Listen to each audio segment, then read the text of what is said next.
you'd like to contact the show, send us an email at liveonfourlegspodcast@gmail.com or get involved in the conversation on social media. Join the Pearl Jam Podcast community group on Facebook or follow us on Twitter at liveonfourlegspod. Well, welcome to I think this is the 22nd time we played in Philadelphia.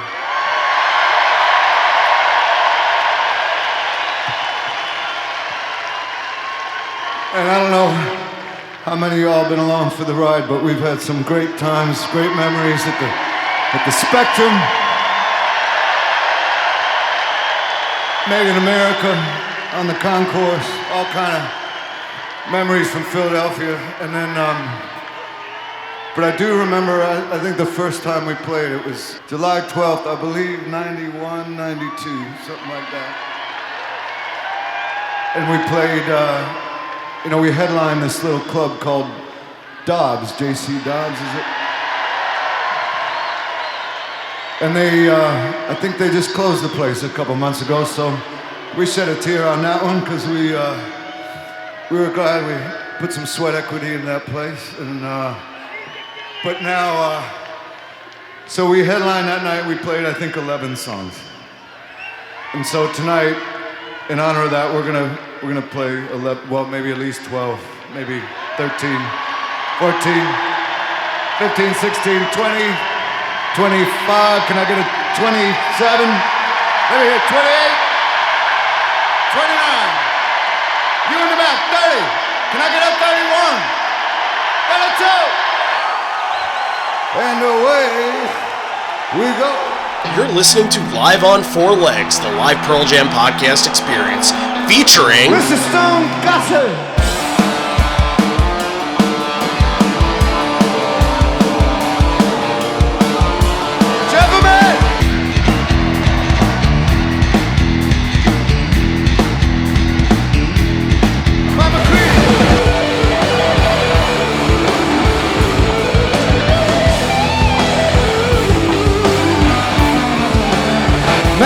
Fucking Cameron in the drum.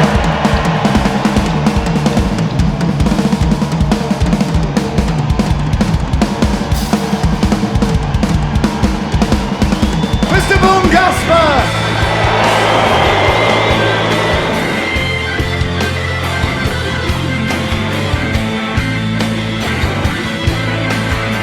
You can call me Al, you can call me Ed, you just fucking call me, why don't you?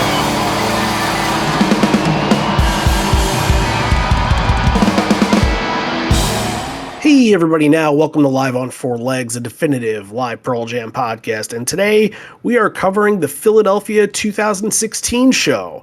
No, not that show, but the first night where they didn't have to play a full album to actually get the crowd involved and invested.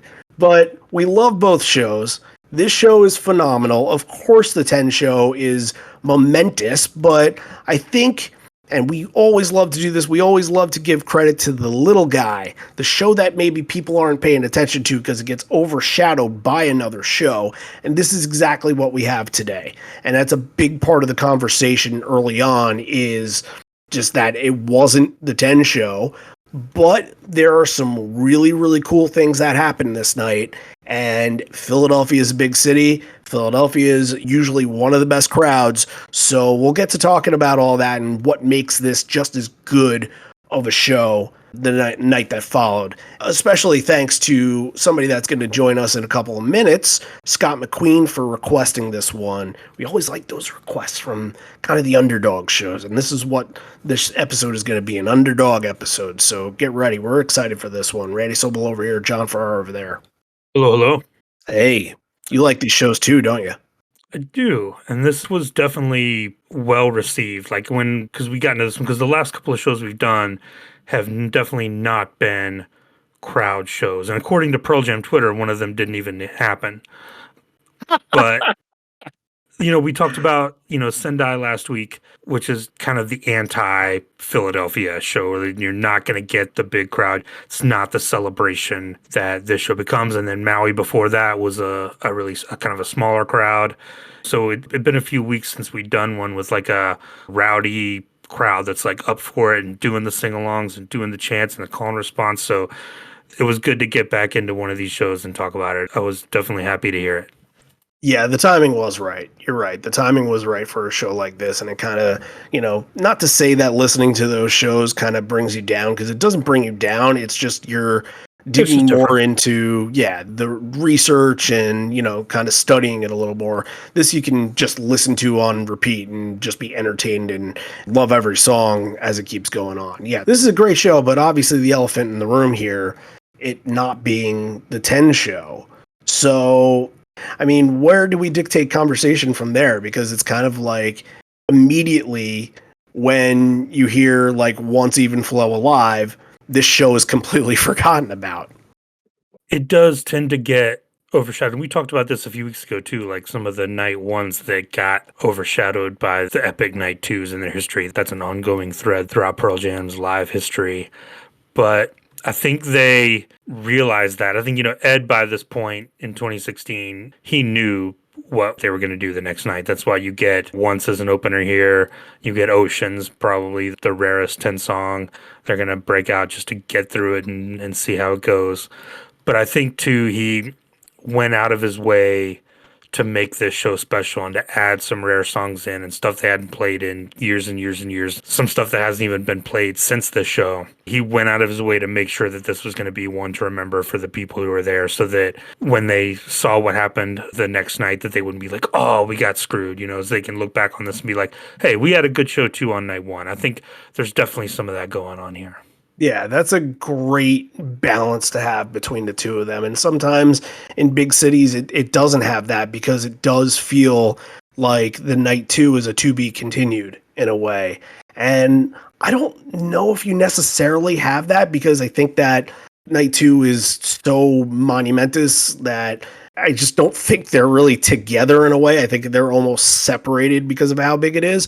But it kind of ends up being like, when you finish off with Indifference, you know that, okay, well, the next night is definitely going to finish off, or probably going to finish off on Ledbetter. So, like, it's kind of the way of like, okay, picking out what they didn't play for night two. They didn't play Daughter at this show. Night two probably had Daughter, like things like that.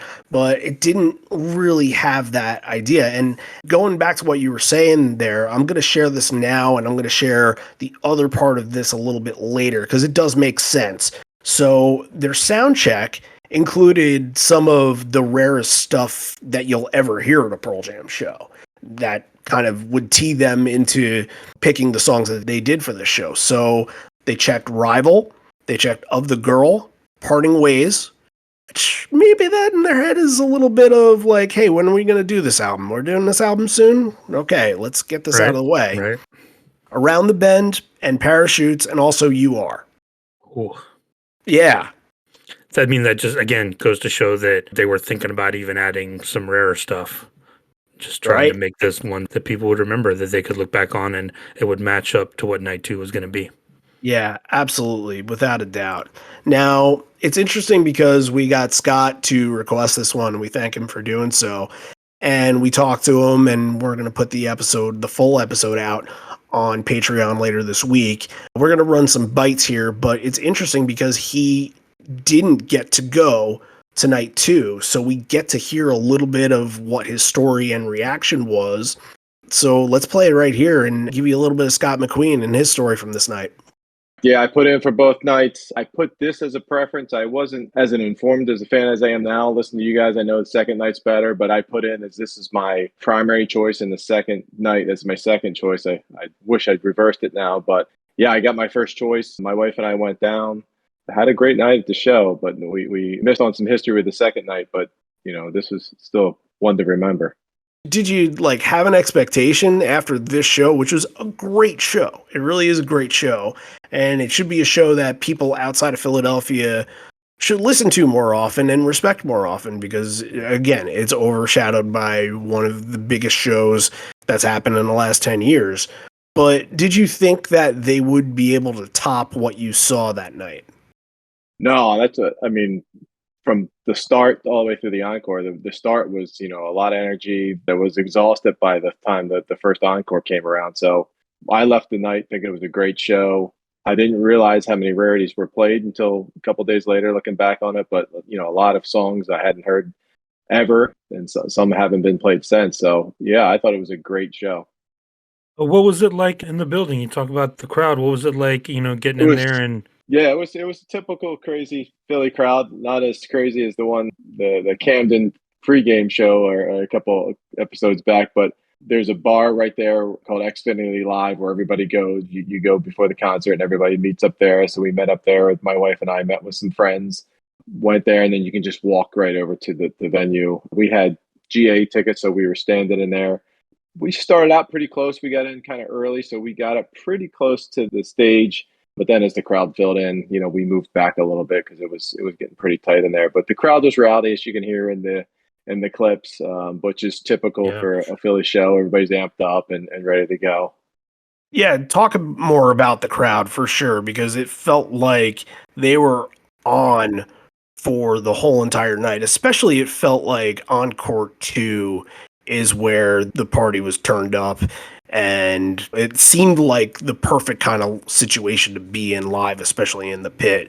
I agree. The second encore was great, but I thought even during the first set, "Do the Evolution" sticks out to me. The crowd was going nuts. "Mind Your Manners," some of those runs early where the energy was it felt like they just kept going song to song. I didn't realize how much he spoke in between songs until I listened to it back a little bit, but it just kept felt like the energy was going song to song, and it was intense the whole time. The crowd was into it. It felt like he didn't get a break the whole first set, which was great. What else performance-wise did you enjoy from this night? Because there's a lot to pick from. So there was a transition, and back in 2016, I hadn't considered myself a big fan, but not sort of a hardcore fan. Now I listen to your podcast, so I'm definitely way more of an educated Pearl Jam fan and more of a hardcore fan. So back then, there was a transition from Wishlist to Love Boat Captain, and there was like a kind of a cool intro. I didn't know what that was at the time, and then I went back and when I was listening to it, after the show, that I think that was a really cool moment in the show with Wishlist, and then there was a dedication in there, but there was probably like 30 seconds to a minute of sort of just an improv into Love Boat Captain that I thought was really cool. In My Tree is one of my favorites. I know, John, you're a big In My Tree fan, so oh yeah, I for sure. liked that when I was there. And then I always love to see Do the Evolution live. It's what, it just brings the energy out to the crowd. Given the Fly is always one I've been lucky enough to see most of the times it shows. So those were awesome to see when we were there. We didn't get the legit reaction afterwards, the day after 429. When you heard that, as best as your memory can recall, what do you remember talking to people about or talking to your wife about? What kind of went down in the aftermath? Yeah, I remember almost exactly. We stayed down by the stadiums. There used to be a naval yard where they built Navy ships. I think they still do some work there, but it's more of like a business center now. So we stayed at a hotel down there. You could walk right from the concert right to the hotel. And I had forgotten my glasses there, so I had to drive back down. For some reason, I couldn't go back down the next day. And I was driving down, and one of my friends called me and said, "Did you see, that they just played 10 this show?" Because he was at this show too. We met up before at the Xfinity Center for drinks, and I was already in a bad mood because Philly's a good hour drive when traffic's good, and I had to drive all the way back down there, grab my glasses that I forgot. So it was like a moment. I was like, man, I felt like I missed something important. It was kind of a depressing moment to hear that. Once again, big thank you goes out to Scott. Great yeah. story, great stuff. And like we told you, these are the kind of shows that we just absolutely love to do. And, you can request all the Wrigley shows and the ballpark shows and the big arena shows in the world, but everybody knows them. So picking out a show like this that is the other show, quote unquote, yeah, it makes it kind of stand out a little bit and makes it fun to kind of prove doubters wrong and all that. Yeah, we talked a little bit about the rarities. We talked about some of the songs that they were planning to play, and later in the episode, we'll tell you about what was scratched off the set list, which is in some part just as eye-opening as what they did in Soundcheck. But we also asked a series of questions to our Twitter and Facebook folks this week about seeing rare songs and wanting to know, okay, what did you see and how many times and where and all that. And people have big lists. I happen to have a big list of pretty rare stuff, and everybody has their own collection, I suppose. And we took it a step further, and we have to thank Christian Anderson on Facebook for this because he kind of created a little bit of a formula. We're calling it the Rarity Ranking Score. So RRS, if you want to shorten that up. And the way that it goes about is that you take the 3 songs that you've heard that have the least amount of plays and add them all up, and then that's your RRS.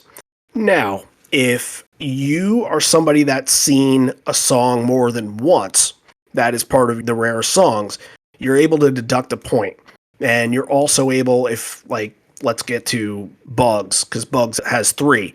If you've seen all 3 versions of Bugs, then your total point score would be 0 because your second one, I know a lot of people got confused about this, but the second extra song that you've seen is worth double the points. So if that makes any sense at all.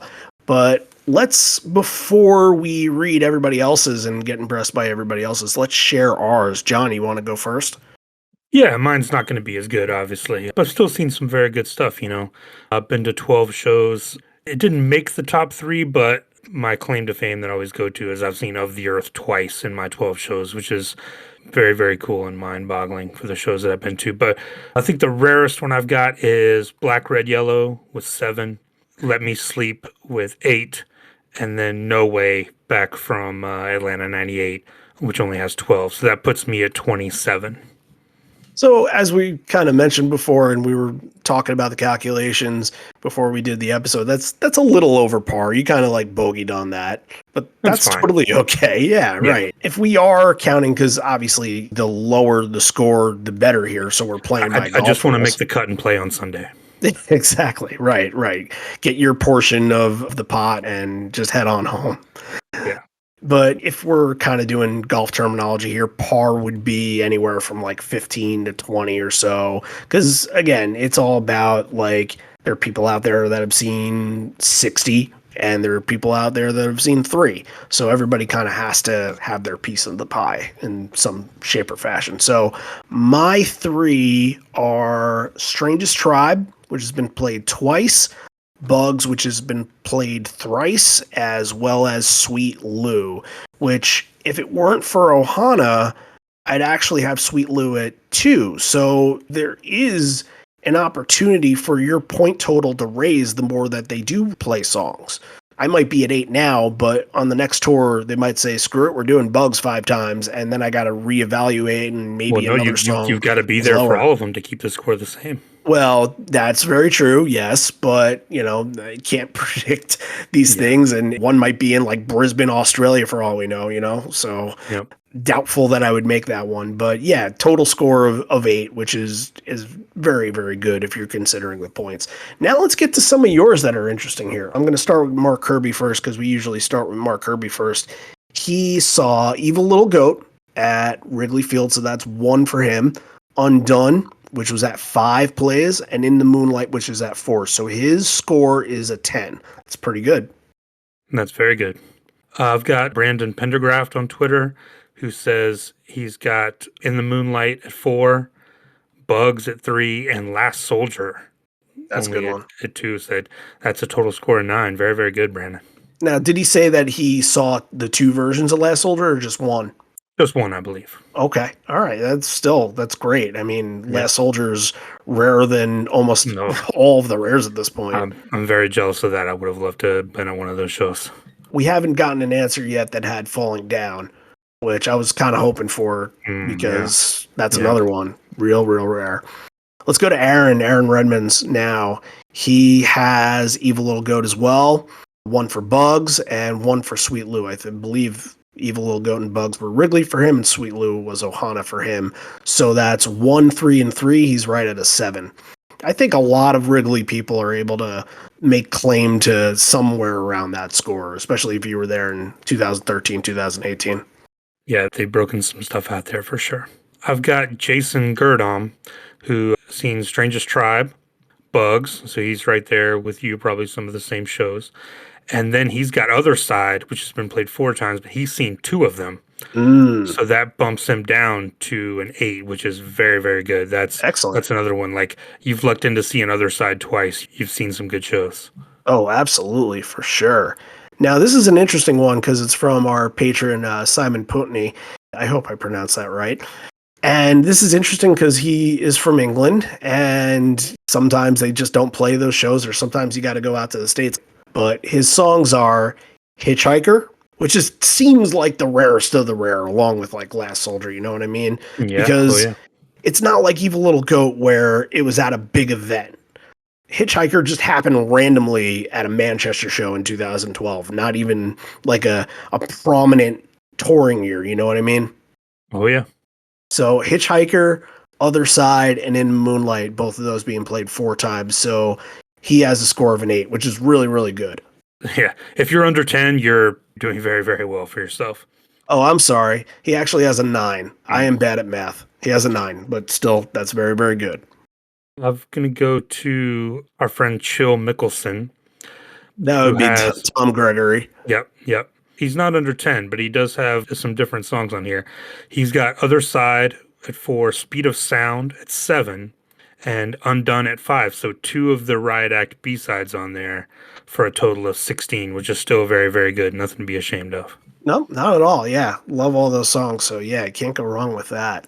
Now, I got another one. I'm going to use this one before getting to the big winner from the Facebook ones. This is from Shane Jackman, who, again, like Simon, he's from Australia. So it's not the same amount of reps and songs. Like you have to be at the right one at the right time for them to do something like that. And usually when they go down to a place that they really haven't been to a lot, they'll play the big stuff. They'll play the hits. But he got Brother, Let Me Sleep, and Force of Nature, which Brother and Let Me Sleep are both at 8, and Force of Nature is at 11, so his score is a 27. Right there with you. Really, really good for somebody from Australia. Yeah. All right, you want to go with one final one for you? Who has the biggest score, the best score? Lowest score, I should say. The lowest score I've got is Rich G, who I know has been to a lot of shows. He's got Hitchhiker, which we mentioned, the Manchester, the 1, Evil Little Goat, 1, and Santa Cruz, only been played twice, so total score of 4. I think the leader in the clubhouse. Yeah, he was at Telluride. I know that for a fact. So that's where he got Santa Cruz. That's Jenny G's husband, one of our patrons and supporters for a long time. Hi, Jenny. How you doing? And yeah, I think there's a response because I messaged him back and I'm like, whoa, Hitchhiker, that's kind of random. And he's like, yeah, I was kind of there for a business thing and I just happened to say it. So that's pretty good. Again, one of the rarest of the rare. Yep. Okay, let's go to Steve Bennett here, the winner on the Facebook side. So Evil Little Goat, 1. He saw both versions of Last Soldier, so that's 2. And he also saw 2 of the 3 Sweet Lou versions. So his score is a 4. But that's great. I mean, to have 2 there that you've seen multiple times, that feels nearly impossible. Yeah, that's unattainable for 99% of Pearl Jam fans. He's been to 83 shows, That's so right. there's that too. Yep. Thanks all for sharing your scores. Thanks for everyone who's sent in their responses. Sure. And if you aren't on social media or didn't get a chance to share your score, then feel free to tweet at us or post in the podcast community group or even send us an email with what your score is because we love to look at them, obviously love to see. And it doesn't matter if you have a score of 52, then wonderful. Like it's all about like what you saw and what you experienced anyway. So it really doesn't matter. But the scores are cool. It's just a vanity thing. That's it. Okay, we got a show to get into.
off the jump thinking about what they would do the night after.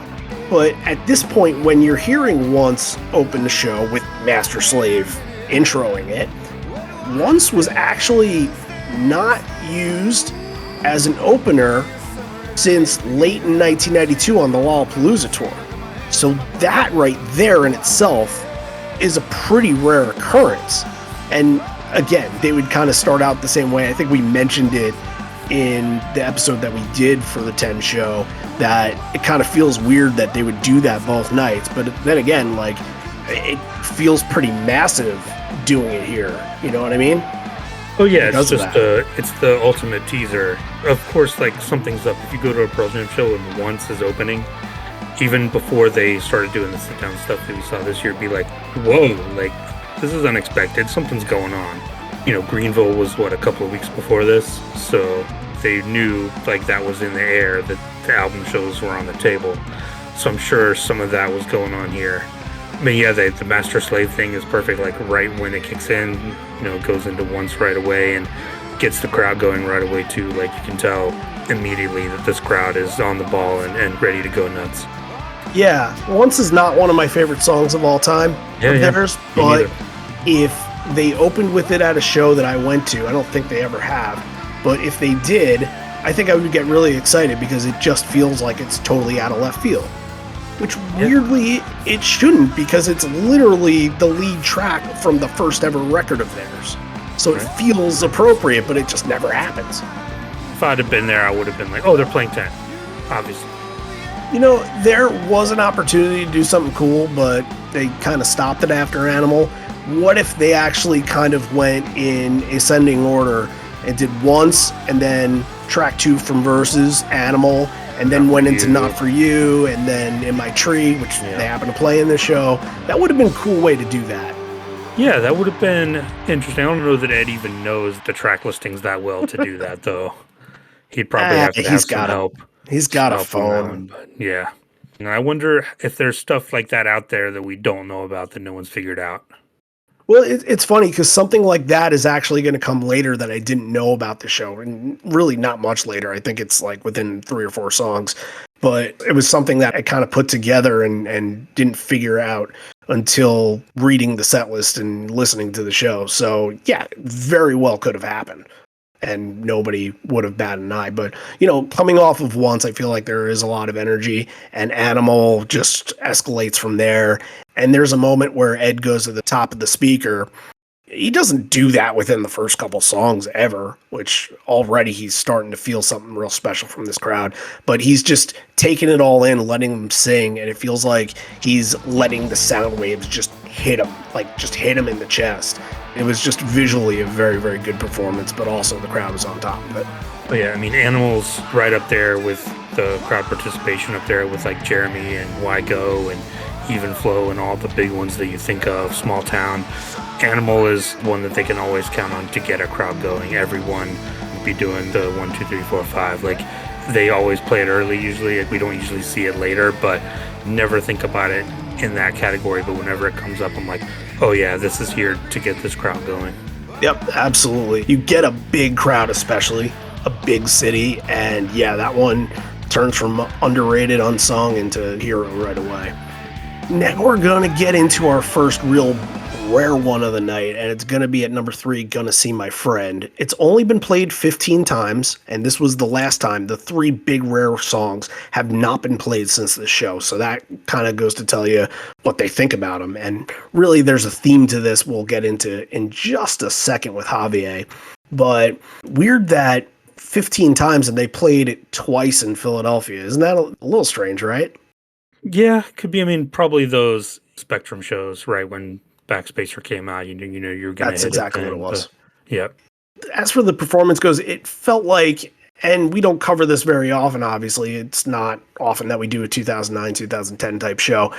But it feels like every time they've played it, it doesn't have that same power that it does on the record. And it feels like on the record, the mix has that solo riff. That's the main focal point of the song throughout.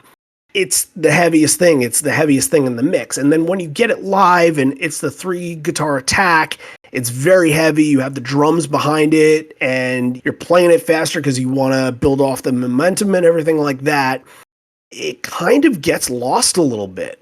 It just sort of loses that power and loses that what makes it kind of jump out of the headphones when you're listening to the record. But yeah, live, I don't think that's ever really worked in the same way.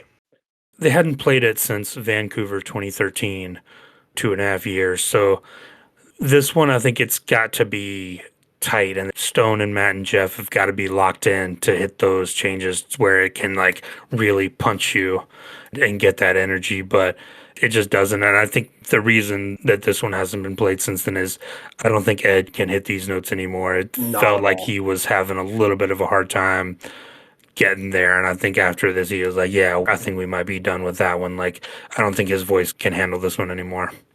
So here's the theme for the three rare ones. We're going to bring in Javier for this and kind of get his take on why these songs might not get played from a musical standpoint and kind of make a determination here as if they should bring it back or if they kind of belong where they are and should be left to the past. So let's get him on Gonna See My Friend right here and see what he has to say.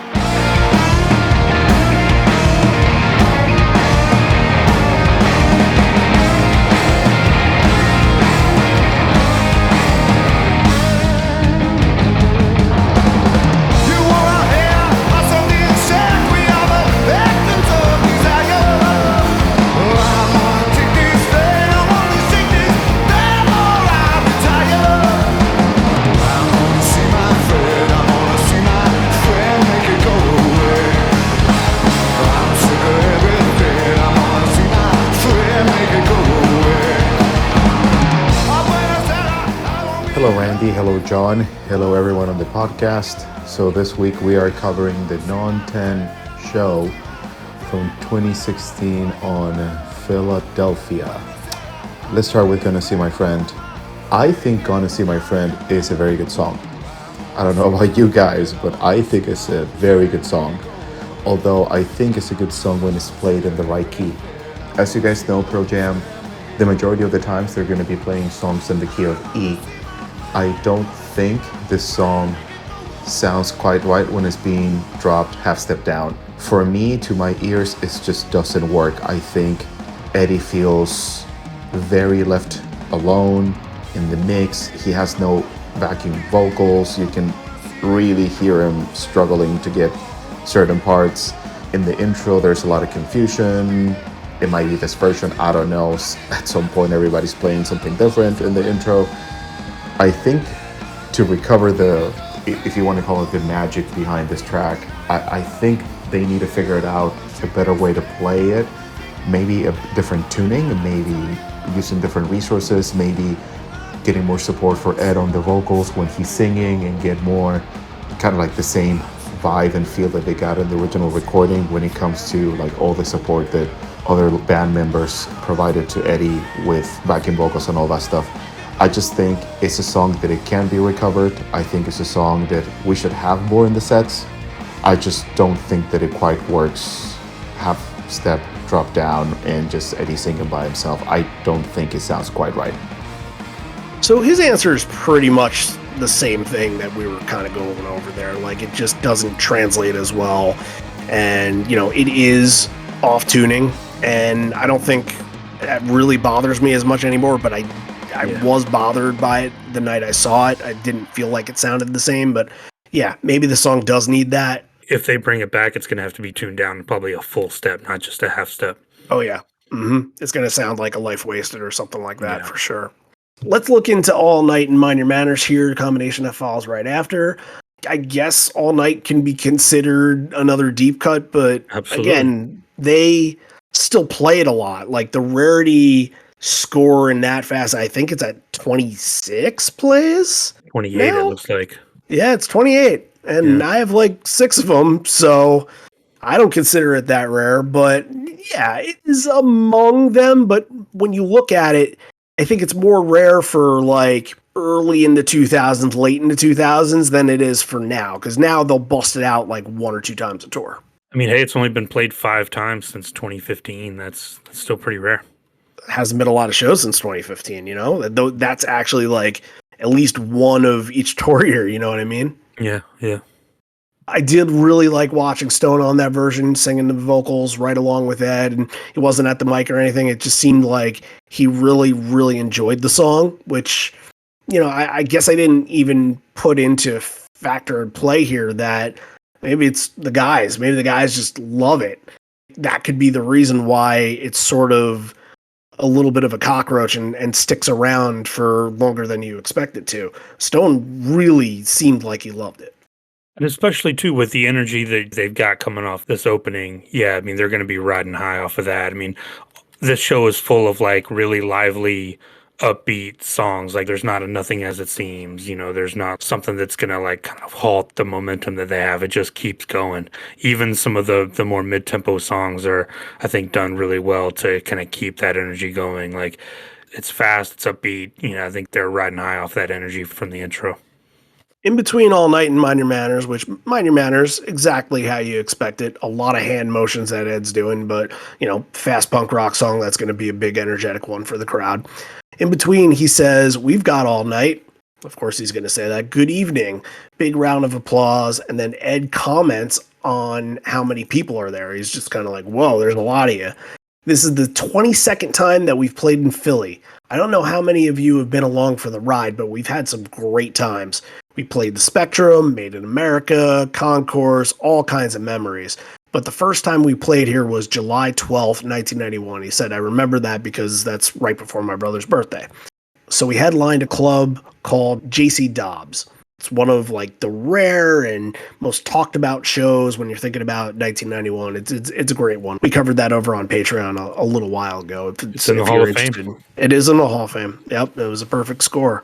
So that should tell you what we think about it, and definitely go listen to it if you never have. They just closed the place a few months ago, but we're glad that we put some sweat into that place. We played 11 songs that night. So in honor of that, we're going to play at least 11 songs. And then he kind of plays auctioneer a little bit. Or maybe 12, 13, can I buy 25, 26, 27? And kind of does that thing and finally settles on 32, which it feels like he just picked a number that would have been close to what they're going to do. But hey, they kept to it. They played 32 songs this night. With all the cuts too. Like originally it was going to be more than that, but right? Or, yeah. you know, who knows? But yep, 32 songs. Did this crowd quite well. Now, right before Low Light, Ed introduces Jeff, and he says something like, "First, let me introduce Jeff." It's not like a normal introduction, not saying, "That's Jeff Ament over there. He wrote this song." And that kind of was interesting to me because it kind of let me think, like, why would he say that and then not introduce the rest of the guys? So I looked at the next songs. Like, is there sort of a trend going on here? So we got Low Light, and that's obviously Jeff's song. Wishlist is Ed. Following that is Love Boat Captain. That's a Boom song. Given a Fly being Mike's. Even Flow being Stone's. Finishing off with In the Moonlight, Matt's. 6 in a row where every single band member wrote one. That's incredible. Yeah. What a I wonder clever if way he to was do going to that. like, if the plan was to take a moment and like give everyone a little moment before their song. Yeah, that's really cool. Yeah, he didn't end up doing that. Would have been Yeah. really, really nice. But, you know, there's some things that come in Love Boat Captain that kind of supersede that. But if you just learned that now, then we're glad that we were able to share the information with you. It's such a very cool thing. Low Light and Wishlist back to back. I thought these songs flowed really well together, and kind of Low Light, Wishlist, Love Boat Captain is kind of building back the wave really nicely, where Low Light, you know, right at the end, Ed is extending the voice. He does the "Your Dream I See Forever," and that gets the crowd into it. And then Wishlist is very upbeat and poppy, and he's kind of changing some of the lyrics too for that, like, you know, all Philadelphia's hands up raised and all that. It's just very, very loose. And they're just having fun this whole entire show. And from really early on, these songs that might not have the fun identity, especially Low Light sometimes is a little bit more taken seriously, they turn into kind of like Campfire. I thought Low Light was really, really good. Could have been really easy to do something there where they'll do something there to just kind of kill. Like it'll be, dissident or whatever, and you're just like, oh, that didn't make any sense there. But Low Light always, like you said, with that ending, it gets the crowd going again and keeps it going. And then, yeah, Low Light into Wishlist is great. And, like, this set list is crafted very well. So, Wishlist into Love Boat Captain, I think this is the one you got to mention here. So, right as the song is starting, Ed dedicates this to a 9-year-old named Joshua, who was gifted tickets by the charity Given to Live.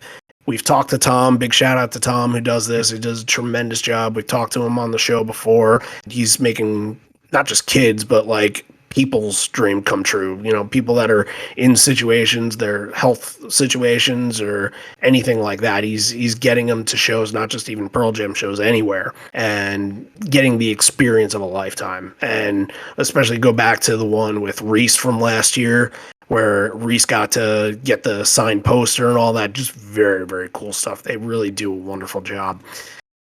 Then the jam comes, and this is one of the favorite things off of Love Boat Captain, the second half of Love Boat Captain's, if you want to call it career, I suppose. But it wasn't like St. Paul. It wasn't like Cincinnati, where it was really extended. It didn't have really a tie to Jumpin' Jack Flash either, but it was still excellent. Yeah, I like that he just kind of starts it, and then he's doing the dedication, kind of just playing along, and then the rest of the band comes in. They kind of build up to it and build up to the Love Boat Captain intro. It's very, very well done. I mean, it's not like a 7-minute one like those are, but I think this one's like it fits with the show. It's a little more off the cuff. It's a little more loose. And then leads into a very, very good version of Love Boat Captain. Especially the solo section definitely felt like it had a little extra coming from the band. Felt like they really wanted to make this a memorable version.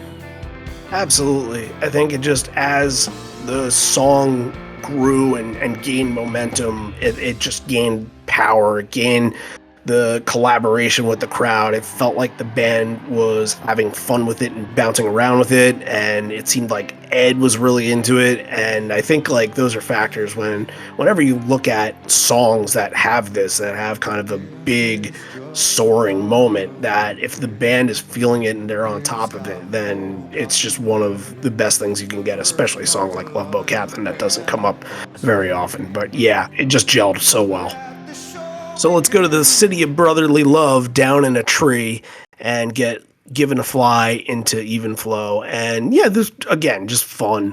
Both of these, just fun. Mike is hopping up and down during Given to Fly, pointing out to people, has a fun little jam with Jeff, and Ed even gets up on the drum riser and kind of looks to the back and kind of sings to the back for a little bit, even though they would go and do that later.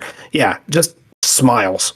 Whenever you see the band smiling and in a good mood, that brings a lot to the show.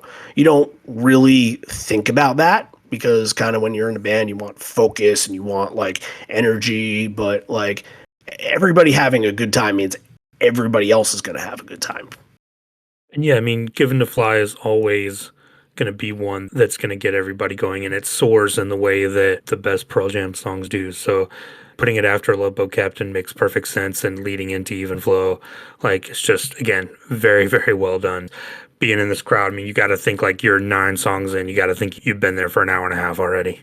Yep, and Even Flow stuff, Matt had a really, really good segue into the back portion of the song.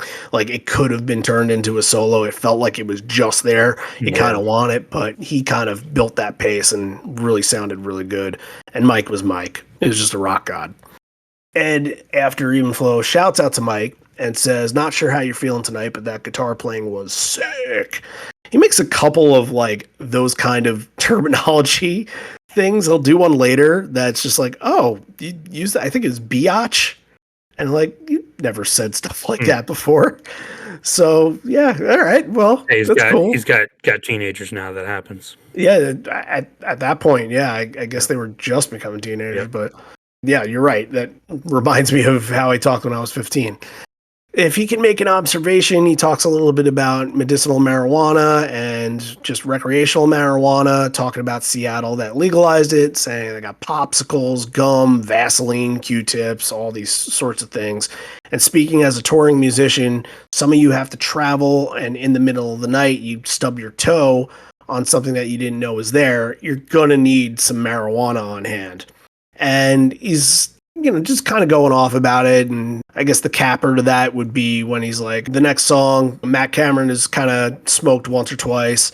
I think he was doing it when he wrote this song, and that's going to get into In the Moonlight, our second big rare of the night. Another one that we've kind of talked about at length, and this is the fourth and final version.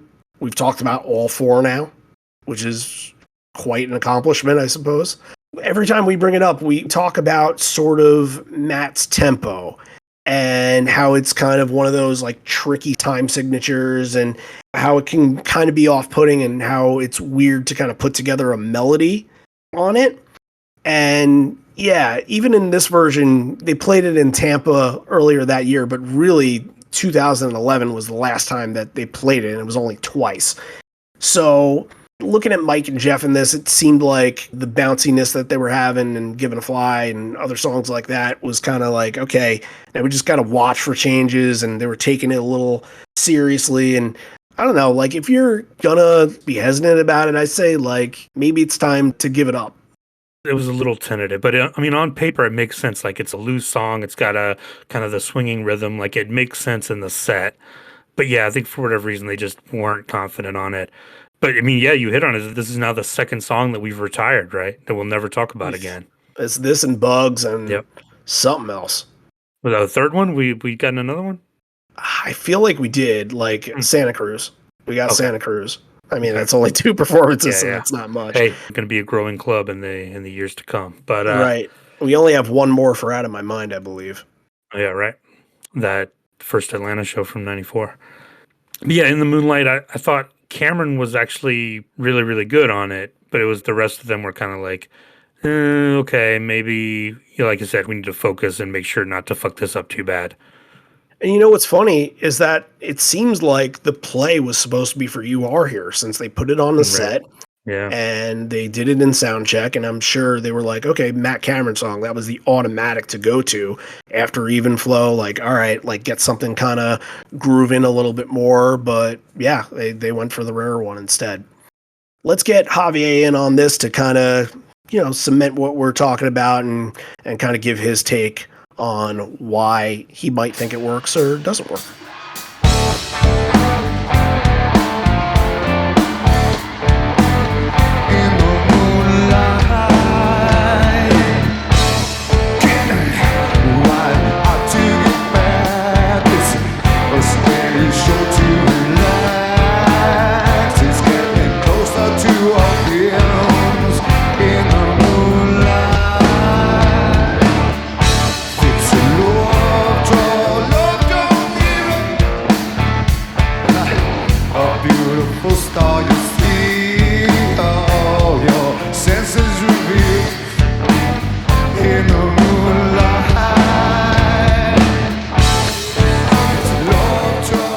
I think we know when Matt Cameron writes a song that is going to be quite unique. Every single song that he writes has such a unique tempo. You have breaks when you don't expect them. You have extended outros or intros where you're not expecting any of that. And I think that's why he's so great at what he does, right? I think In the Moonlight is a good song. Maybe not in my top 10 favorite, but I think it's pretty good. I just don't think that the band rehearsed the song for the show, or if they did, they probably did it once. I don't know if you guys have read stuff related to this, but Pearl Jam usually is a band that they just don't rehearse. Actually, I can quote an interview in 2018 when they were doing the South American leg of their tour, specifically when they started in Santiago, Chile, my homeland, by the way. They specifically requested the arena for an entire afternoon to go rehearse because, again, they don't rely on that as much, which there's nothing wrong with that. For them, it's about feel, it's about getting the song right, whatever the definition of right is for them. I think a song like this needs to be rehearsed. I think a song like this needs to be more structured, but I think definitely something that can be recovered for have it maybe in a more constant rotation for the set list, because it's a good song and it's a very unique song in their tempo. So, yep, right there, just everybody on the same page. And again, they haven't played it since. Who knows with shorter sets if it's part of the future, but you just never know with this band. So It'd be cool as part of the sit-down set. That'd be kind of cool. interesting.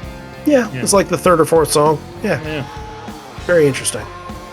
All right, we get to talk about In My Tree right here. That's a You song, so I'm sure you'll have great things to say about it, and that gets into Jeremy after that. I think the thing that I might have really enjoyed the most about In My Tree was that the lighting was perfect for it. It had this kind of like blue tint, but then there's like this little moving magenta-ish pink color that's going on with it. And it really felt like it hit the mood really well for a song like that. And it did exactly everything you asked it to. Like even Matt, I thought, sometimes you don't really think about Matt because it's just like, well, it's not Jack, and that's not true. But I thought that Matt had a really, really good performance on this. He does, and this version I think is all about the ending, like when it hits to that final part with the solo, and it just feels like it just lifts you up off the ground and you're just floating. I love that part of the song. Is maybe my favorite moment in any Pearl Jam song, when In My Tree hits at the end. It's Stone and Matt and Jeff who just kind of carry that thing and like just kind of gently lift it up and then set it down. It's very, very well done. I mean, there are better versions, but when that ending hits like that, it's always very, very good. Yeah, and I think the thing I want to mention about Matt a little bit is that he's kind of incorporating these like extra little cymbal hits within the verses, and it accentuates the sound. It sounds really prominent, and it almost like kind of makes your ears pop a little bit. You're like, huh, that's something trying different. to give it some more texture, yeah. For sure. What do you got to say about Jeremy? Now, look, it's only been a couple songs since Even Flow and Given to Fly, but it does feel like with what you're getting into next, if you went directly from In the Moonlight, In My Tree into Education, there could have been an opportunity for a dull moment. And I feel like Jeremy was the perfect buffer in between the bunch to lift this crowd up again, get them singing. Again, Ed is on top of the stage, like letting the sound waves just smash them in the face. That's exactly what you got to do on a song like that. Jeremy is maybe the number one automatic get the crowd going song, like right from the beginning, and then it builds to that end, which is very, very crowd friendly and very, very loud. At one point, Ed says, I see you, Mr. B-side. Is that that might be Dirty Frank guy. That's the Dirty Frank signs that people were showing? Yeah. We'll get to that when we get to that. That's not too far off. Nice singing, Philly. It was cold as fuck when we walked in here today. It might have been the same for you. Well, that's only if the fuck was cold. If it was a cold fuck, and then it was cold as fuck. If it was a hot fuck, then it was colder than that. I got lost in a little bit of this because he's talking about the Flyers and the ice, and it went kind of nowhere. But the wine's kicking in by this point. Yeah, and there will be more wine. Oh yeah. And he's just like, okay, here's another song about a school, which packages quite nicely together with Jeremy.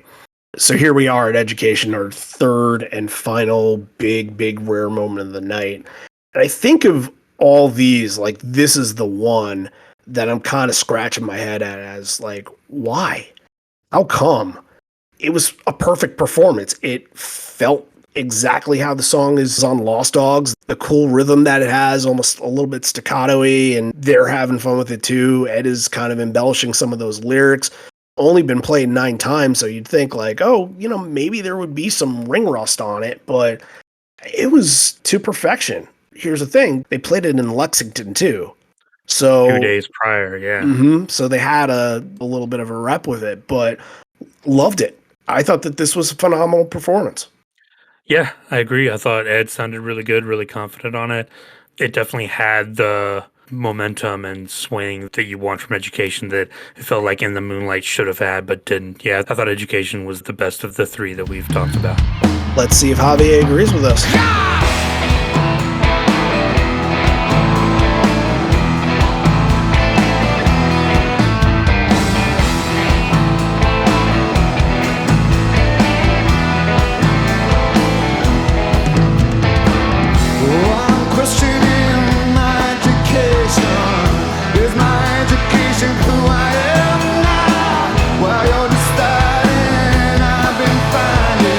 Walking around in a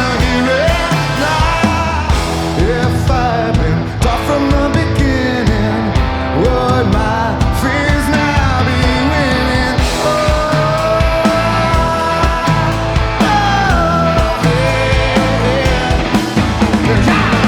I'm questioning my own equation. Is my own equation relevant? Somehow the flags are waving. This version is great. I love this version. I just quite don't understand why they haven't played it more often.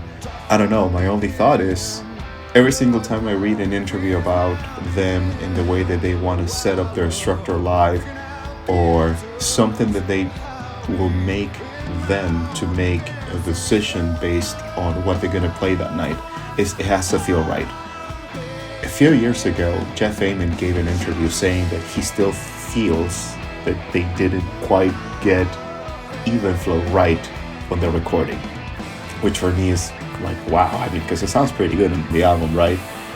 I think for them it's more about feeling that the song is right for them. It might be something that in the way that they play it, that maybe it doesn't feel quite right to be included on the set more often, or maybe what they're getting out of the crowd, or maybe what they're getting out of the city, it doesn't call for that pick for that night. I think we're very lucky to have and to follow a band that they're going to care about the fans so much. And no matter how many times they screwed up a song live, or no matter how many times they include little gems like this, I think it's always going to be welcomed. But I think it goes back to it needs to feel right for them to include these songs more often. Even though that this version is absolutely great, it's absolutely fantastic, it sounds awesome, but maybe it doesn't feel quite right to play it more often for them, or maybe the meaning behind the song is something that they want to keep a little bit more for themselves, and maybe they don't want to expose it too much. So right there, we pretty much went 3 for 3. We all had similar talking points. We all kind of said the same thing. Your checks in the mail, have you? Yeah, right. Yeah, your 5 cents for your royalties. Someday. I lost my train of thought. Yeah, Education really out of the 3. If you're the band and you're saying some songs gotta leave the repertoire and kind of just hit the ground for the rest of our career, they're at this point where they can do that, and there's less songs and on and on and on. But Education shouldn't be one of those songs. I think that's kind of the unanimous agreement here. All right, let's just run right through to the end of the main set right here. Unthought Known, Do the Evolution, Lightning Bolt, and then Porch to cap it on out. And the big overall theme in this is something that we were talking about the whole entire time. It's good vibes, it's positivity, it's great crowd reaction, it's great interaction. All these songs back to back to back to back make a ton of sense. And it's crazy because they all feel like showstoppers too. How often do you get, especially at the end of the set, where you nail each and every one of them and they could be like big moments of the night? That doesn't happen too often. Yeah, I thought Unthought Known and Lightning Bolt, I think if they ever get played back to back, I'm going to be very confused because they're very, very similar, but they both do the same thing. Yeah, I thought this was just like, we've gotten through the rare stuff we wanted to get through. Let's be crowd friendly and just blast this thing out till the end of the main set, like you mentioned that we're going to do. Like, Do the Evolution, I thought, fantastic. Another very good Stone performance. But this version of Porch, I thought, Porch can sometimes meander a little bit and get a little off the rails and go off track. But this one, I thought they kept it very upbeat, kept it very lively and fast and to the point, and it really served the end of the set well.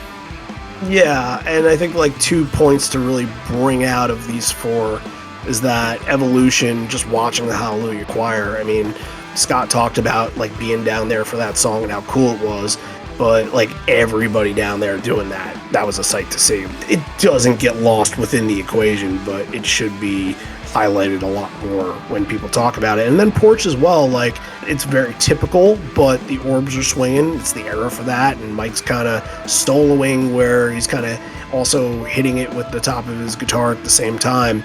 And he's going down to the pit and just kind of like talking to people in the pit, and he's on one of the big platforms at first, and then kind of makes his way down and does the whole standing on the rail bit where he's holding people's hands and stuff like that. So it's a typical performance, and it's very, very good. But that's exactly, I think, how you need to end it and kind of lead them to wanting more in the encores right here. Yeah, just set list construction done to perfection. All right, we're at the encore. Let's pause for station identification and talk a little bit about the things that we got to talk about. Let's thank one person. Now, I won't get into details on this, but we have to thank Jared Smith-Schaefer here because he joined up on Patreon. This is kind of a long time coming. And again, I'm not going to get into specifics about it, but we're thankful that he joined, and we're glad that he's contributing because for a while he really wanted to. So he already made a request. We're going to get him his request, and we're excited to do that. So we're glad to have you aboard finally. And yeah, thanks, Jared. Very, very cool. Horizon Leg member too. So that's just excellent. Nice. And he'll tell us stories and all that. So, yep, the Patreon stuff is continuing to happen. That's as bold and as a matter of fact that I can say. But honestly, we're going to have more within Scott's interview. Kind of went a little bit longer, so we're going to put the whole thing of that, about 25 minutes or so, up on Patreon in a couple days. And there will be a Love Boat Captain Evolution episode that's coming up in the next month. I know we said end of February, but this always happens. You got to jump a month ahead for it to make sense. And yeah, that's on me. My kids were sick for like 2 weeks. I didn't get a chance to do as much research as I wanted to, but you know what? It's in the works. It's tax season, and honestly, I hadn't gotten up to the bulk of it yet either. But yeah, we're thinking about it. We talk about it every single time we get together, so it's happening. And then little things as well, set list drafts that are going to be up there and stuff like that. So it's really about contributing and helping out what we're doing on the pod because we don't sell advertising or anything like that. We like all the contributes to come in from you, the people, to help and kind of make this a community project. So that's kind of one of the unique things that we do. And if you are not a patron and sitting there right now listening to the episode and you're interested in joining, then all you got to do, it's pretty simple. You know how websites work. You go on over to patreon.com/liveonfourlegs. If you want to go sign up, they'll give you 3 choices. The bonus leg tier for $1 a month, the Giga leg tier for $5 a month, and the Horizon leg tier for $10 a month are all available for you. And you do get to have a selection as to pay monthly or yearly. So if you just want to pay one time and get it over with, you might want the yearly, which honestly, in all 3 scenarios, you will be saving money doing yearly than monthly because you would be paying $12 under the bonus leg tier. But if you do it yearly, you're only paying $10. You get to save $2, and you get to save even more money if you join up on the Horizon leg tier. So all good things. And, we encourage everybody to join up. It's a good community. It's got over 200 people that have just been supporting for years and years and years. And we're heading into our 5th year now. That's fucking weird to say. We talked about it a little bit, you and I, last week, how we're like, What are we going to do for a 5th anniversary? Yeah. Feels like we've done so much, but hey, we might be open to suggestions on that, so sure. Hit us up. If you want to know the perks about it, you're going to get the episodes no matter what tier that you join up to, and that's really the bonus leg. That's what you're getting mostly. And then the Giga leg, you're getting a request for the show, and Horizon leg, you're getting a request for the show as well, but we get to do a profile episode on you that airs on Patreon too. So a lot of good stuff. Patreon.com/liveonfourlegs or the Patreon app, search Live on Four Legs or liveonfourlegs.com, click the Patreon button at the top. I can feel like I can cut that out of every episode and put that right there because I say it every single week. Speaking of liveonfourlegs.com, tell them about the Concertpedia again. Yeah, all of our 2013 Concertpedia reviews are up. That's our kind of continuing project to kind of keep what 2 Feet Thick and Five Horizons had done. That's hence the Horizon leg, to kind of get those reviews up on those shows and give people a chance to go back and relive those things. And thanks to everyone who's been writing those. The whole community's been in on it. We've had tons of people submit reviews, and it's been a pleasure to go through them. Now all of 2013 is up. It makes for a really good read to just go through and read through that whole tour and kind of remember everything that happened 10 years ago. Yeah, I couldn't say it better myself. Yeah, just a lot of hard work from everybody. So we really thank people for being interested. And, we are continuing to write stuff. It's been slow for the last little while. But if you are interested in writing the recaps, then feel free to shoot us an email. The email is live on fourlegspodcast@gmail.com. So feel free to hit us up with anything, questions, answers, anything. You just want to share what shows that you really liked, anything. Go ahead. Send us an email. We'd love hearing from people. So, all right, back to the rock, and let's head to a wedding. How about that? Ed thanks the crowd for their patience, not trying to piss you off. We're just trying to have conversations about what we want to play for you fine people tonight. This is where it comes in. A lot of Dirty Frank chants here.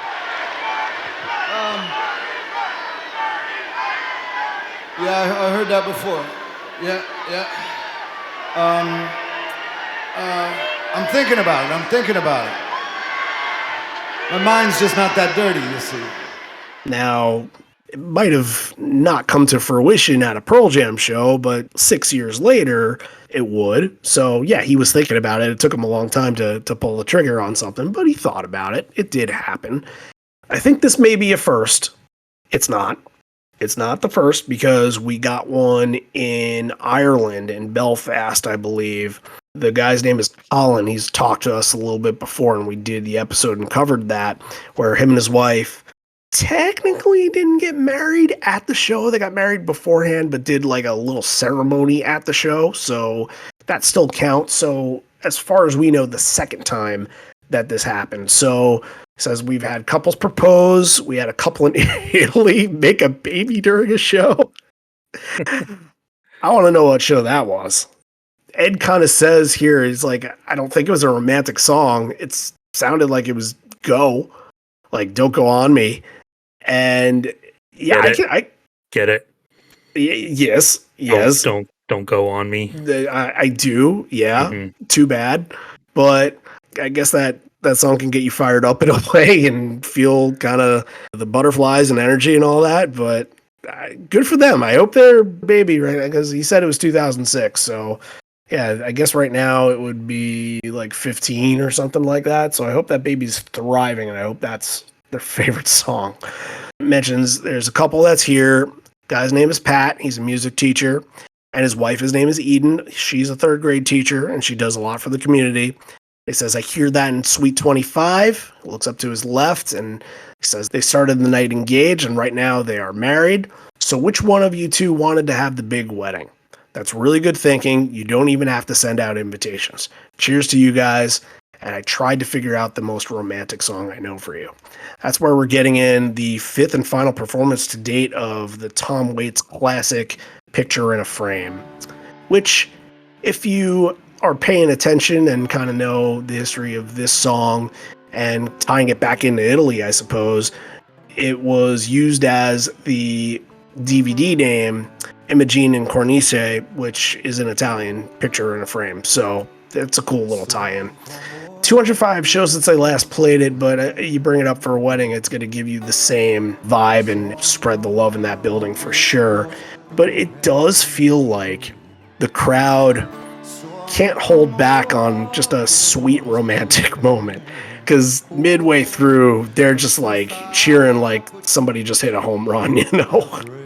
Yeah, I wonder if it was like something going on in the suite. Maybe they opened the window and poked their heads out or something. Yeah, I think they might have had a smooch, right. Something like that. He also mentions that Pat was in a band. He says, he was in a band. He was in a really good band. I wish I knew like what band that was. I'm curious to know what band he was in. I wish we had some more information. If anybody knows out there, send us an email and let us know. But yeah, I thought it was just a really nice kind of sweet performance. It looks like, going back, we're going to get a lot of cuts on the original list here in Encore 1. It looked like he was originally going to do Without You from Ukulele Songs. Which is interesting because that song was actually a reading. My sister-in-law read the lyrics of that at my wedding, so that's kind of marriage tie-in there. Would have done the job very well. That's another song that kind of in that vein. But yeah, Picture in the Frame, I thought it was very, very good here. It pulls it off very, very well for something that hadn't been played in a long time. Always will. I love you, baby, and I always ever since I put your picture in a frame. I love you, baby, and I always will. Ever since I put your picture in a frame.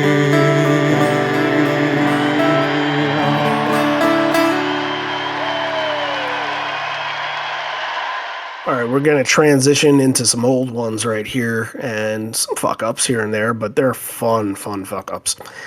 So he was talking a little bit about Dobbs and says Dobbs back in 1992, but it was 1991.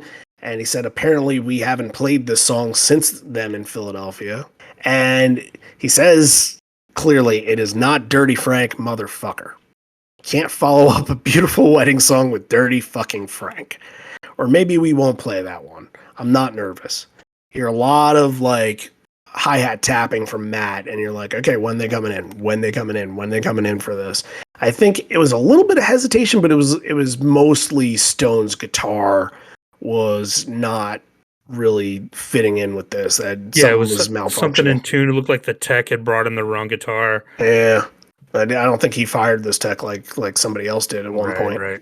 Immediately after, the tech is right behind Stone with the red guitar, like, here you go. They try and be like, here, switch it out real quick. Let's do it. Don't fire and me, they please. get it. Yeah, exactly. I think the cool part here is obviously this little kind of off the cuff. Mike usually noodles in these little moments anyway. It's sometimes Van Halen, it's sometimes the Stones. This one happened to be the Stones, so we get a little piece of Angie in the background.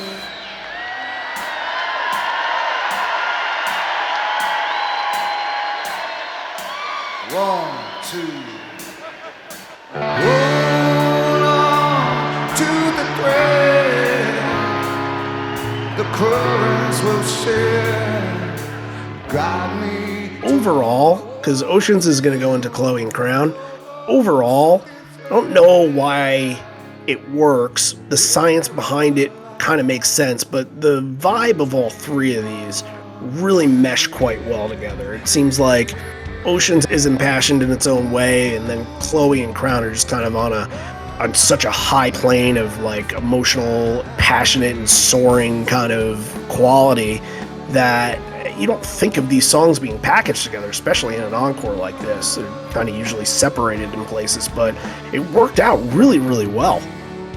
Yeah, Oceans especially, you almost never see in an encore. I thought Chloe and Crown was really nice. He talks about Jeff and Andy beforehand, and that makes it kind of a really nice dedication of it. Yeah, they all kind of fit together because they're all very kind of sweet and nostalgic is maybe not the right word, but like poignant and thinking about, different things, and you get thinking about people, and like, yeah, they're all very kind of emotional songs that all works really well together, I thought.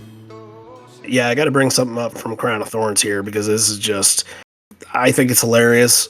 It seemed like 42 or so people on Twitter agreed with me, but there's a moment in Crown of Thorns that's after the first chorus where they have the next verse, which is the used to treat you like a lady, you're my substitute teacher. And instead of going into that and preparing for that, Ed starts doing that whole leave me alone and that whole thing right there. Yeah, that wasn't the spot for it, but it seemed like Mike just assassinated him with his eyes. Because if you look at it, Mike is kind of like looking off in the distance, and then once Ed did that, Mike turns right to him and just stares. It's like a death stare right at him. Well, I have another take on that, maybe. Because, yeah, that is possible. The angle is weird. It's hard to tell. But if you listen to Crown, like, Stone drops out completely for a little while. Like, he's not playing the rhythm. I wonder if something was going on with Stone's guitar that he was looking at, too. interesting, but it was right when Ed yeah. screwed that part up. It might be a what the fuck is going on around Over here there sort of in thing. that area, yeah. Or everywhere, you know? When you pause it at the right spot, it looks like Mike is basically saying to him, like, yeah, you did that. That's your fault. You fucked up. You got to fix it. He goes for the big moment a little too early. Yeah, false start. But you know what? And you know what? What's funny about that is that on the last tour, whenever they did it, they didn't add in that substitute teacher line. So makes me think here that maybe that's always been a problem for Ed. And they were just like, okay, we need to kind of cut time on a song.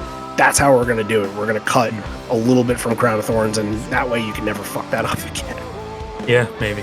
So, great performance, though. Again, like, it gets the crowd in awe of it. Like, they're singing along with every single line. They're on top of it. And it's not a song that you kind of expect, like, fun things from, but it felt like that loose vibe did transition to the song as well. It's always big. It's always big. And I think he even says something afterwards like, oh, and Andy would have loved this here. Yes.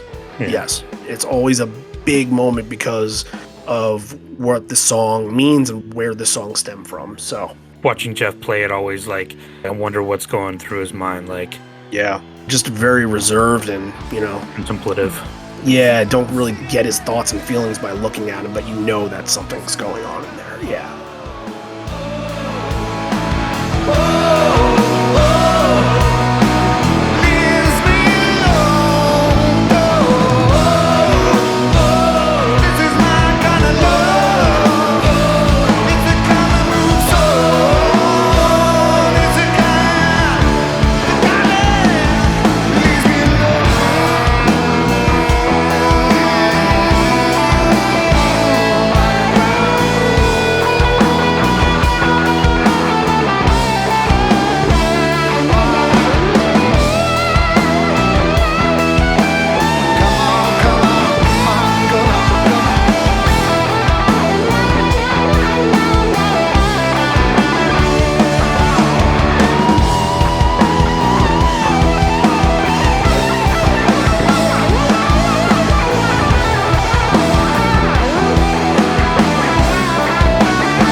Let's bounce into the end of Encore 1 here. It's Why Go, and then it's got some, and Rearview Mirror is going to follow it off. Rearview Mirror is the one that I feel like has the most talking point. I can rant about Got Some, but does anybody actually want to hear me rant about Got Some? I was going to say, yeah, we know your feelings about Got Some in the Encore. Well, if you want me to do it a little bit for the people that have never listened before, I'd be happy to. I think we're clock me here. 30 seconds. I think we're good. 15 seconds? Give me 10. All right. And the clock starts now. Yeah, I don't think there's, like, much of a purpose to have a song like that isn't a big thing, like Why Go River Mirror. Like, that's a early main set sort of thing, get it out of the way. I don't think it has the celebratory moment in an encore at all. Yeah, I think it can, but yeah, it's tough. It's not an automatic, like, Why Go and Rearview Mirror. I thought Why Go was just awesome here. Again, like, coming off of the kind of emotional moment of Crown of Thorns. You always talk about, like, what can follow that up, and, it's usually, like, a black or something. But Why Go, like, immediately turns that into 180, and, like, again, he's got this crowd in the palm of his hand, and they're just going nuts. I thought Why Go was very, very good. It was kind of diplomatic of me. Like, I didn't go too crazy about it. I kept my temper there, right? Like, that was pretty good, right? Yeah, we'll have to insert the clip from one of those early episodes where you went off on it. I believe that was episode 1. Yeah.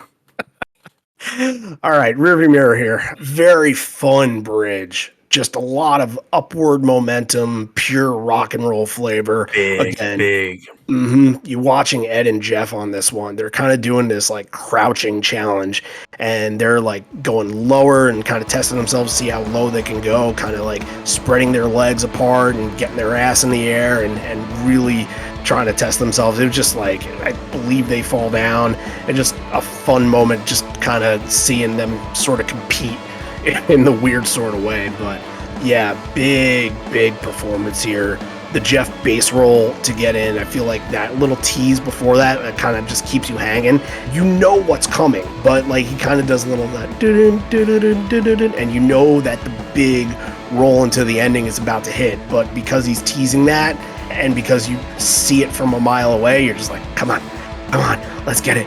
And then right when he gets into it, you're like, yeah, let's go for River Mirror. And just big finish on it too. Ed looked like he was about to strum his arm right off. That's how fast he was strumming in this. Yeah, I want to give a shout out to Gabe Spees, one of our patrons who wrote this concert page review and called this Who-esque. And he's right on the money. This reminded me of Won't Get Fooled Again, I Can See for Miles, Behind Blue Eyes, all those epic Who jams that they go off on. Very triumphant, I think is another word that he used. Yeah, shout out to Gabe who nailed that one. But he's trying to do Townsend and Daltrey at the same time, always. So yeah, he's right in that mode right here. Love to see it.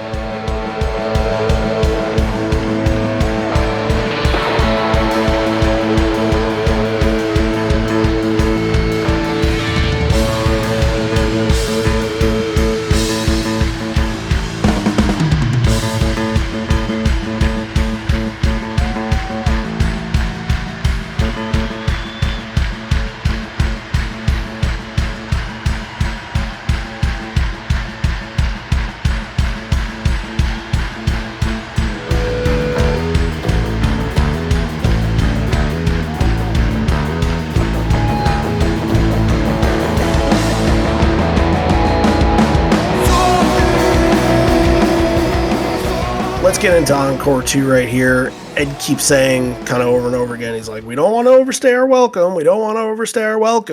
I wish all those people tomorrow luck because it's going to be a hard time beating you guys tonight. Mm-hmm. Yeah. Yeah. Bullshit. He knows. Like, why would they do the Master Slave into once? Oh, yeah. That's never happened. They knew. I mean, exactly I think he tells the story like they walked in the building and saw the banner up and decided to do it, but they saw that before this show and decided to do it the next night. Yeah, I'm sure somebody backstage probably showed them, or somebody gave Kelly Curtis a call and said, "Hey, just a heads up," something like that. But says that Save You is a request from some guy that's been calling me a motherfucker all week, and this is where he says biatch. So yeah, that's another bottle of wine down. So yeah, right. So Save You, small town, kind of here. I love when in Save You, like there's a lot of just like exasperated lyrics, and the little one in the pre-chorus, like right after the bridge, where he says, "Let's beat it, get up, let's go," and like it felt like he was really feeling it on that line, and it kind of led the song to the beginning of a big ending. They'll do songs like this here. We've seen like Comatose. Sometimes Spin the Black Circle will open Encore 2, Go, things like that. But I don't know that I've ever seen Save You this late. Again, like we talked about that with Oceans 2, but I absolutely love this. Give me Save You late all the time. Like I think it adds some really good energy to the beginning of this encore, and again, builds on what has already been done and kind of transitions into what's coming. I love this. I thought the performance was absolutely great. Like they were right on it. Mike, I thought, had an excellent version. Jeff is always good on Save You. Yeah, this felt like a jolt, like, in a show full of like kind of left turns and rare songs. This one actually stuck out to me as being like, wow, that's something I'm going to go back to. That's really cool.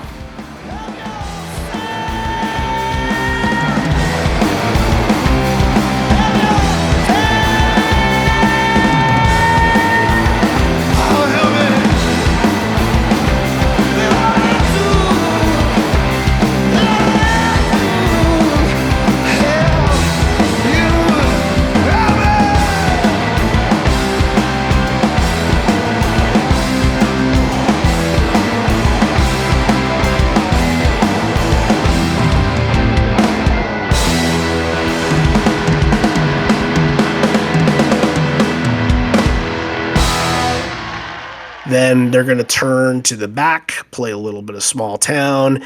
Ed seems to react to a sign, and it seemed like it was somebody's birthday, so that got a really good reaction. Good sing-along. It's to be expected. The crowd in the back loved it. Now let's get to Crazy Mary. Before we get into the performance, let's go by the numbers here for a second. Crazy Mary and Philadelphia had a long-standing relationship together, and it might be even longer than you think. It was longer than I thought, because really I was taking it from the 2005 version, but you have to go back to 2000.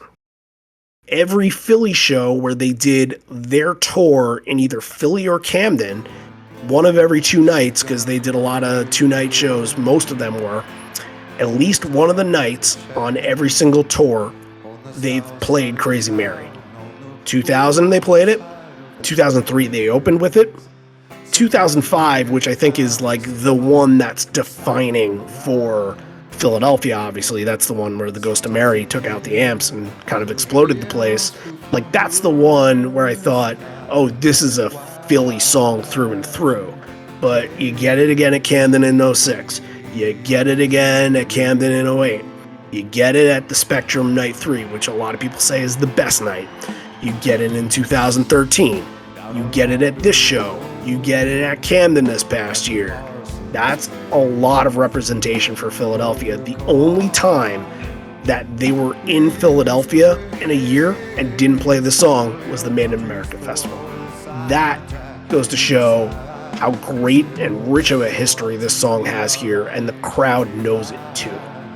Yeah, it's a compliment to the crowd there. They always break out this fan favorite song that they know is going to get a good response. The song's better with the crowd participation, and he knows they're going to do it. So, yeah, I'm sure he's got that in the back of his mind. And this is even the tour debut of Crazy Mary. They hadn't played it in 2016 so far.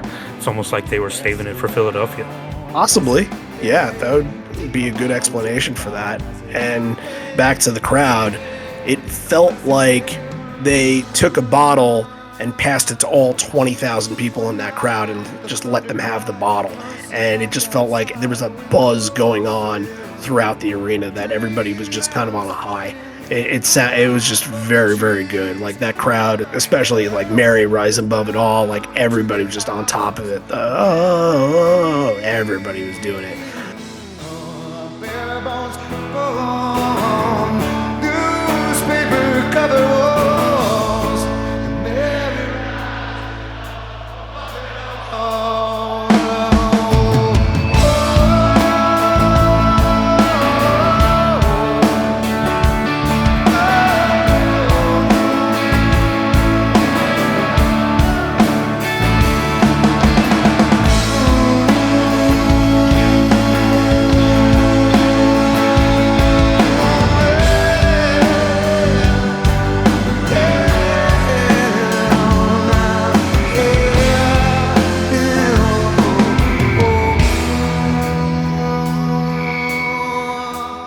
Not to be outdone by Mike and his Angie tees, Boom's going to throw in some Painted Black there. He sure is. Let's talk a little bit about Boom, because it's very funny. As they're getting to the ending, the round, you can see Boom on camera, and he points. He points to either himself or points out, and it seemed like somebody is probably saying, Boom, it's your turn, it's your turn.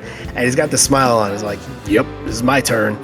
And yeah, Boom was just so happy doing it. Boom is always happy, but the faces that he makes at Mike waddles over there right away. There's no wasted time with any of this. It's not like Mike kind of, all right, and you're gonna do your thing, and we're gonna wait a minute or two and get you the highlight.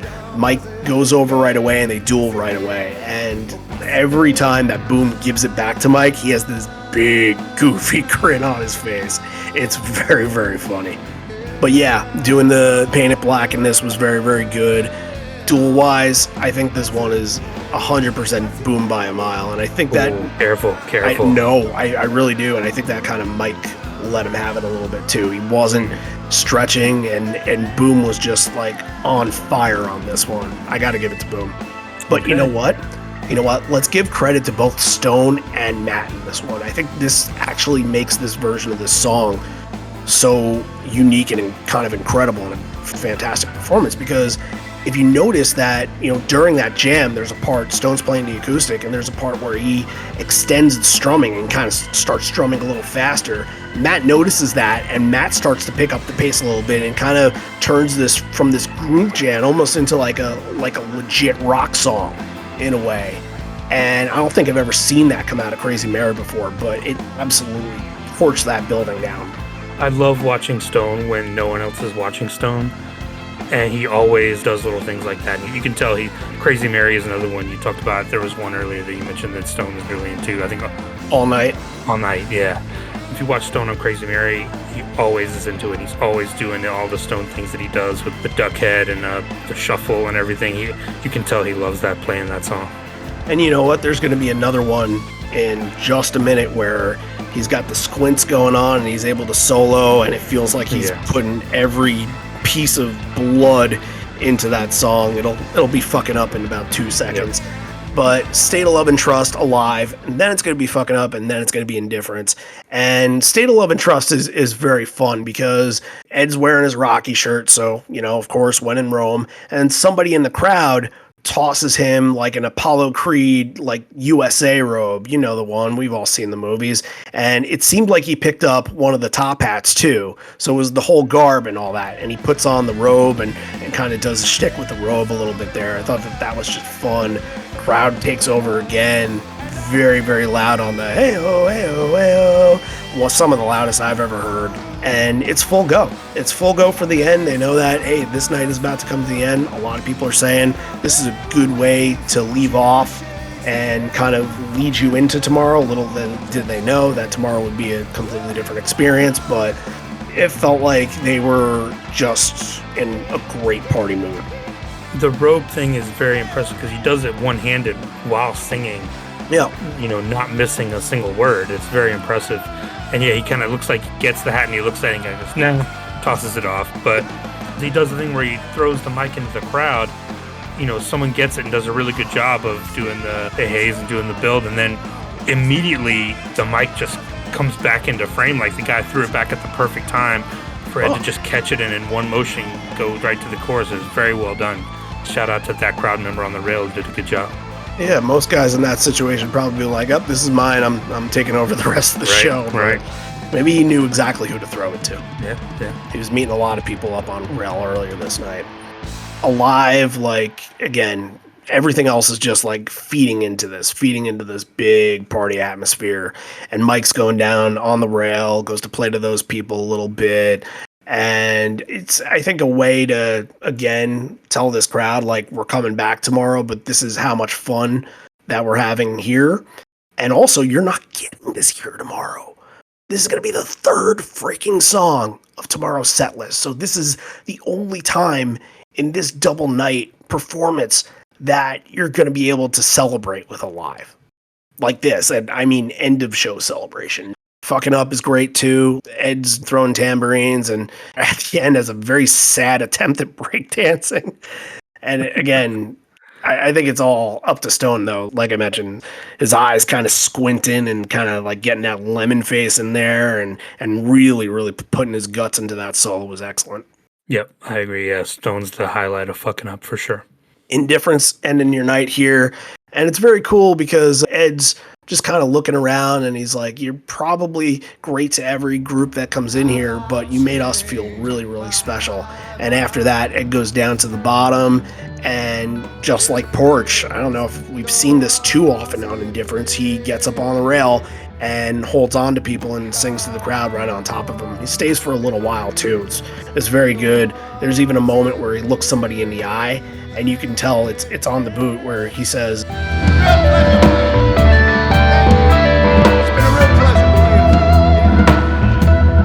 he's looking directly at somebody that is probably saying thank you for an amazing time. I was just tremendous and real kind of sincerity coming out of him from this show that, again, you can imagine how it made them feel. Yeah, one of the best crowd versions of Indifference I heard in a long time. You could tell that they wanted to get one last go in there. So remember how we mentioned some of the cuts from this set list? Let's go over a couple, even though we mentioned most of them. I think there's a big one that we didn't get to mention. Without You was kind of in the spot for the first dance wedding kind of song. And then You Are, which would have been in the first encore somewhere after Chloe danced a Crown of Thorns. And Better Man, I believe, was set to close the encore one. Yep. And somewhere in between all of that was Strangest Tribe. It was cut for Chloe and Crown. What would have been the second ever performance. So you'd have to think, because later in that year would be Fenway, you'd have to think that at that point it was something on their mind. They were going to end up doing it. Goes back to the thing of like Ed wanted to make this a memorable show, wanted to give them some rare ones because they knew they might miss out on the next night. All right, let's pick some moments here. And it's going to be tough to pick some, but here's what we're going to do. We're going to go number 3, Education, because I thought it was just a phenomenal performance, and we're going to cover it again at some point, but not very many versions. If they listen to us, then they'll know. Save it for later this year. Chloe and Crown of Thorns is going to be number 2 for me. Number 1 is Crazy Mary. And I said that Crown of Thorns, after hearing that, I was like, Crown of Thorns is easy number 1 for me. And heard Crazy Mary, I'm like, nope, changing my mind. Crazy Mary was the best moment from the show. Oh, I'm going to go a little bit different. My number 3 is Education. My number 2 is Picture in a Frame. And my number 1 is Save You. Interesting. Yeah, I thought it was the best performance of the night. Yeah, we didn't spend a lot of time on that one, but yeah, that's interesting. All right. Yeah. Okay. Now this is interesting rating wise because we gave the 10 show a 10. Like, how could we not? It's one of the most remarkable moments that has ever happened at a Pearl Jam show. And now you have to think about what this is. And no, it's not that show. It's not a legendary show. It's a great show in a big city, a big place with a phenomenal crowd. So where does that get you? And I think that I got a 9 on this. What's keeping it from like a 9 and a 9.5 is I think that there's no like one performance that everybody talks about from this show. Everybody kind of just talks about the show itself, which is great. And most of the stuff that we give 9.5 around here is like, okay, this is just on fire performance wise. They were awesome at this show, no doubt. But that all came with a collaboration with the crowd and everything like that. That's why I keep it at a 9 instead of a 9.5. It didn't quite cross that plane. It's apples and oranges, I know, but 9s are phenomenal shows as well. Like, let's not cherry pick at this. 9 is my rating.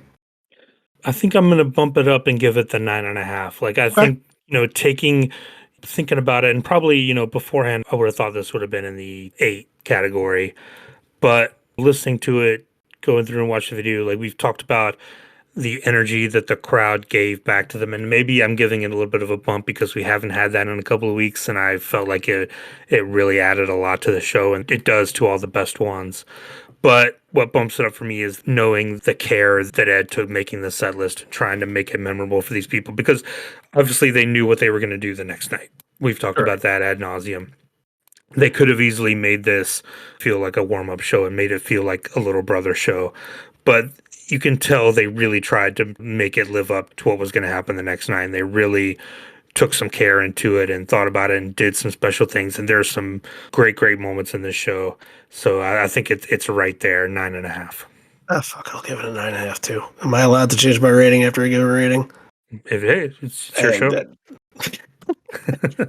Well, yeah, if you want to go back, you got me there. 9.5. It's not locked in until the episode's done. All right, 9.5. Yeah, because you make some really good points. There are moments can just be just as good as performances. All shows are different. They're all snowflakes. Like, let's just put it that way. They all and mean the ratings something. are for entertainment purposes only.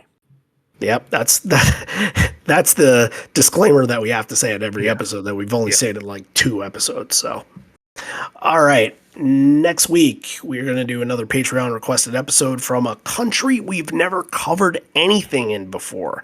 That is Belgium. We've never done a thing in Belgium, so we're going to go back to Avocado and do Antwerp. from 2006. That is a request from, and I'm going to say it like this week, and I'm going to say it like this next week. If you know Chris Berman from, reading football highlights on ESPN and all that, you'll know that this is a nod to him in some way. Gunter, and his last name is Habits, but I'm going to say, Gunter, never thought you'd habits. I had to do it. Also, he's kind of a good friend of the family, too, so I have a soft spot in my heart for him. So that's what we're doing next week. It's Antwerp, Belgium. Hope to see you all there. Hope you enjoyed this episode as much as we did and as much as Scott got to request it. And, we thank him once again for requesting a really, really good one that wasn't much on our radar to begin with. But those are the ones we like. Those are the ones we're most impressed by. So if you got them, if you have a request that we got to do, then shoot it over to us. So I guess the last thing that we got to say here is if you enjoy listening to the show and enjoy supporting the show, then head on over to the platform of your choosing that you listen to your podcast on and give us a little rating. Spotify has it. You can just click the 5 stars and you can give the rating that way, but also Apple has it too. Obviously, that's how people get their requests in and all that. And all you got to do is go to our homepage on Apple and give us a rating. Hopefully we've earned the 5 stars that we seek, and leave us a little comment. And it's not for us, it's for the next person that is trying to look for Pearl Jam content and trying to say, if these guys are going to talk about my favorite show, is it worth the time? And, obviously we're biased here, but we absolutely think it's worth the time. But a lot of people that listen to this podcast think it's worth the time too. So if you can help out in that aspect, it will do us wonders, and it just translates to the next person.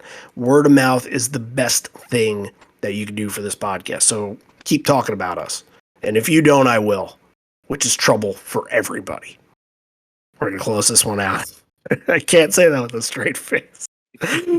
This may be the end. We're here, but not for much longer. And although we may be parting ways, miss you already, miss you always. Although it's Gunter's request for next week, it's also a big nod to our patron and great friend Aurelian, who has been begging for a Belgium show, mostly rock worker shows, but we made it work for him, so that's a shout out to him. But for everybody else, everybody tune in next week. We'll see you there. I see you, Mr. B-Side.